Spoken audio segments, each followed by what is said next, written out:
Mom wants us to come home for the New Year holiday, my husband suddenly told me during our first holiday season as a married couple. I told him I wanted to visit my own family too, but he flatly refused. To make things worse, his mother started berating me, saying I lacked awareness as a wife and calling me a shoddy daughter-in-law. No matter how much I tried to negotiate, my husband always sided with his mother. I had had enough. I couldn't play this family game anymore. I decided to take measures that would permanently sever ties with my in-laws. My name is Abby, and I'm 28 years old. I married Malcolm, my boyfriend of 2 years. Our newlywed life was going smoothly. Both of us work full-time, so neither of us bears the burden of household chores alone. Being a woman, I didn't want all the housework pushed onto me, so I made sure my husband did his share.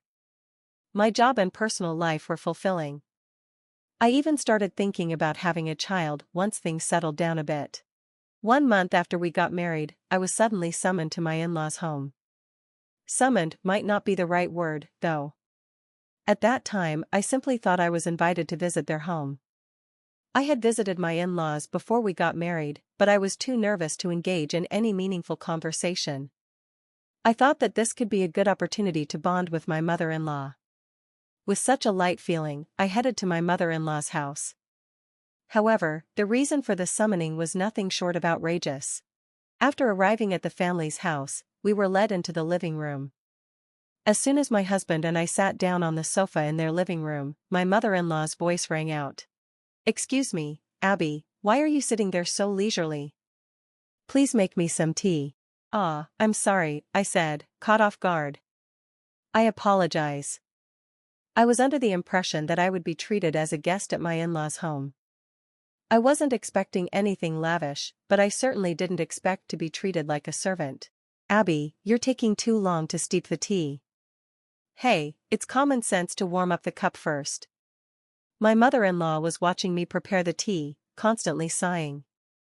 My father-in-law and husband said nothing. I thought, if she had so many complaints, why didn't she just make the tea herself? I admit my tea-making skills were lacking, but I was also annoyed by her imposing her own standards on me. Then, on another day, I was about to clean our house when my mother-in-law suddenly called me. I hurried over to my in-laws' house with my husband, only to find my mother-in-law already angry. "Why didn't you bring any gifts? Isn't it common to bring a gift when visiting your in-laws?" She reprimanded me without preamble. I didn't have any plans to go out today, and I only decided to come here at the last minute, so I'm not asking for excuses. These days, daughters-in-law quickly show disrespect to their mothers-in-law, don't they? Ah, I really got stuck with a shoddy daughter-in-law. I'm sorry. In the midst of all this, neither my husband nor my father-in-law offered me any support. I didn't necessarily want them to defend me. I just wanted someone to stop my mother-in-law's unreasonable tirade. After my mother-in-law's lecture, I whispered to my husband, "Hey, Malcolm, can you say something to your mom?" It was a last-minute decision to come today, so there was no way I could have prepared a gift, but my husband just sighed in an annoyed manner. "Don't you think you should always have some gifts ready, just in case you have to visit?" I agree with my mom on this. The response I got from my husband was irrational, words blaming me. Is he kidding me? Why is he taking my mother-in-law's side too? Not only has my impression of my husband decreased, but within a few days, I've developed an aversion towards my mother-in-law. After that, I was regularly called in and had the ways of the in-laws imposed on me. When you visit your in-laws, the daughter-in-law takes care of all the chores. The daughter-in-law prioritizes her husband and parents-in-law. The New Year's vacation is always spent at the in-laws' house, and so on. Honestly, isn't their thinking way too outdated? Even I had grown fearful of visiting my husband's family. On our first New Year's holiday after marriage, my husband told me, "We're expected to return for the New Year's holiday." What? Hold on, when will I be able to visit my family? It might be tough this time. We can decide again after the new year. What's with that? We promised to visit both families equally, didn't we? I was infuriated by my husband's irresponsibility. He responded with an air of annoyance, "It can't be helped now, right? No point in bringing that up. Why would he sigh at a time like this?" We had clearly agreed on this before we got married. That's right, both my husband and I were the type to want to visit our families regularly. That's why we rented an apartment halfway between both our parents' homes and decided to visit them equally. But when we opened the lid, we had already visited the in-laws 6 times, and I had only been able to return to my family once. According to my husband, this time we were to stay at his parents' house from the end of work until work resumed. There's no way I can accept such an absurd proposal, I demanded of my husband. At least before work starts again, I want to visit my family. When my husband told me to ask my mom, I called my mother-in-law. The first thing my mother-in-law said when she answered the phone was, "Abby, you're in charge of the special New Year's dinner." Okay, I understand, but I will definitely visit my family before work starts, so please be prepared for that. When I clearly told her that, my mother-in-law raised her voice in surprise. What's with that? Prioritizing your own family? You lack the consciousness of a daughter-in-law. I was lectured for an hour over the phone and ended up completely exhausted. When I complained about it to my husband, he casually replied, "Mom just wants you to be a good wife, Abby. She often says she wants her to be a wife fit for our family." His dull nature was also draining me. In the end, we ended up spending the entire New Year's holiday at my in-laws' place. That's your first New Year since you got married, so prioritize them, that's what my mother said, so I reluctantly complied. During our stay at the in-laws, I worked like a maid, from preparing meals to cleaning the whole house, doing the laundry, taking out the trash. I ended up having to do everything by myself. If I asked my husband for help, I was scolded. "Abby, this is the wife's job, isn't it? Malcolm is tired from his usual work, so it's only natural that he should rest during the New Year's holiday. Right? You're really inconsiderate. I work full-time too, you know. Thanks to you, I haven't been able to rest at all during the New Year's holiday, you know."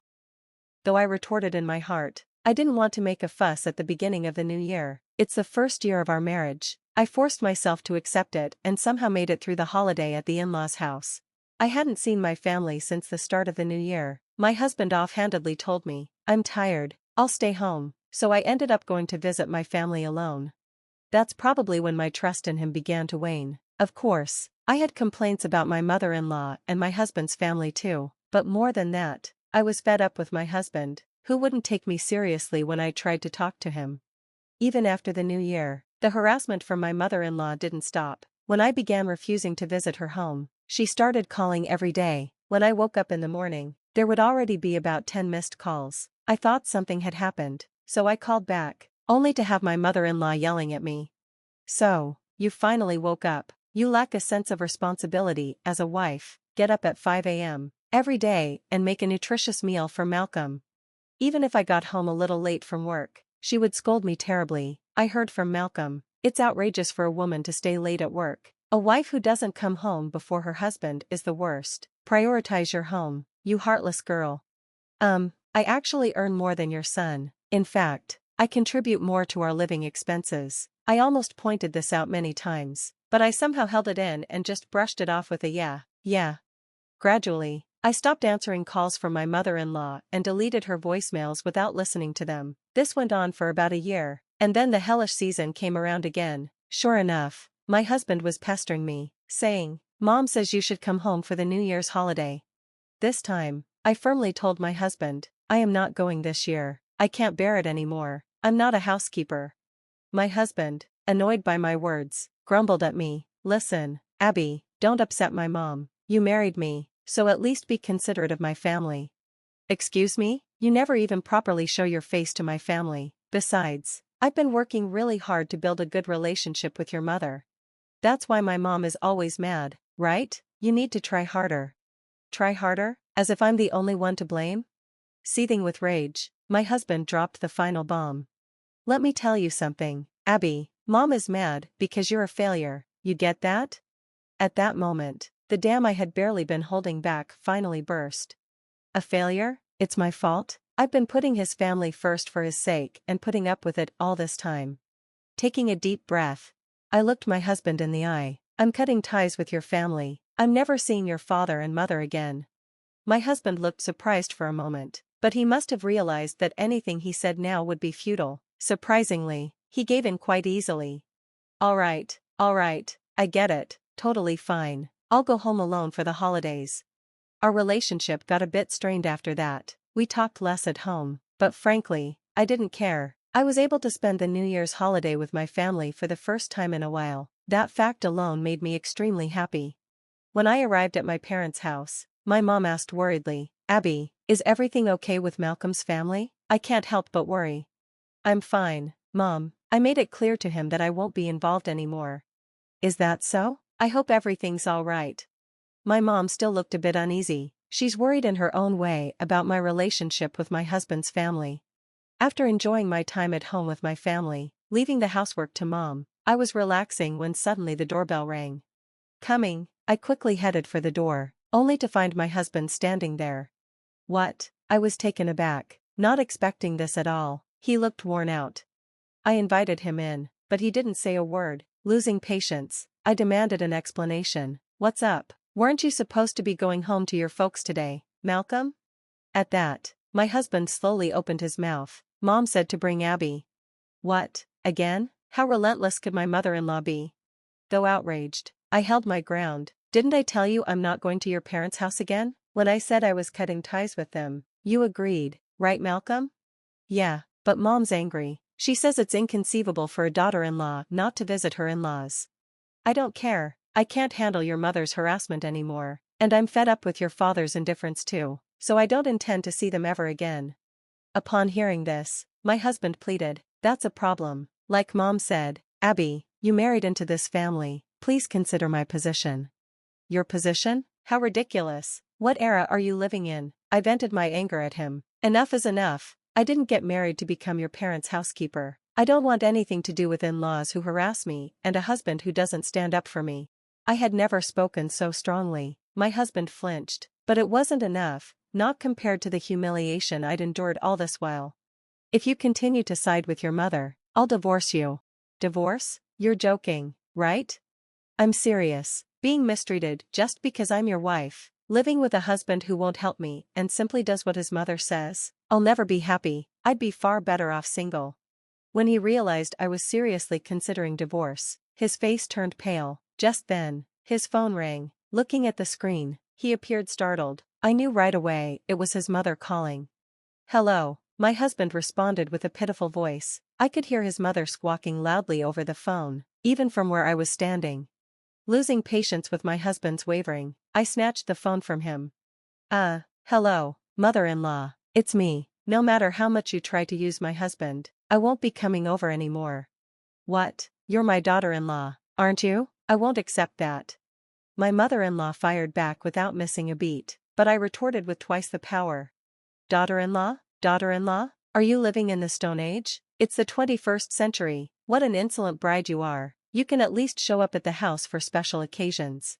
"No way. My husband is free to go there, but whether it's a special occasion or not, I absolutely will not go. If you have anything more to say, I'll divorce Malcolm." "Divorce? Are you planning to disgrace Malcolm? Then let's divorce once and remarry under my surname. That's fine, right?" "That's ridiculous. I won't allow that. Do as you please. Regardless of what you say, I have no intention of dealing with you guys ever again. Goodbye." With that, I spat out and hung up the phone. I then turned to face my husband. "That's the deal. Like I said before, if you take your mother's side, we'll get a divorce. If you can understand my point of view and treat me as an equal, I'll let this slide."